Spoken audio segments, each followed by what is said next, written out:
ঘুরতে যেতে সকলেই ভালোবাসে। কলকাতার 13 নম্বর ওয়ার্ড এলাকার দুস্থ বৃদ্ধ ও বৃদ্ধাদের নিয়ে সম্পূর্ণ বিনামূল্যে কামাখ্যা ভ্রমণ করার ব্যবস্থা গ্রহণ করে উত্তর কলকাতা জেলা তৃণমূল কংগ্রেস জয় হিন্দ বাহিনীর সাধারণ সম্পাদক গোপাল মাইতি।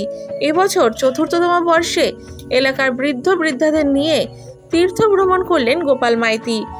এদিনের অনুষ্ঠানে উপস্থিত ছিলেন রামকৃষ্ণ বেদান্ত মঠের মহারাজ, তৃণমূলের মুখপাত্র কুণাল ঘোষ, জয়প্রকাশ মজুমদার, বজবজের বিধায়ক অশোক দেব, উত্তর কলকাতা জয় হিন্দ বাহিনীর সভাপতি কৃষ্ণপ্রতাপ সিং, পৌর প্রতিনিধি অনিন্দ কিশোর রাউত, ওয়ার্ড সভাপতি রবি পাল সহ বহু বিশিষ্ট অতিথিবৃন্দ।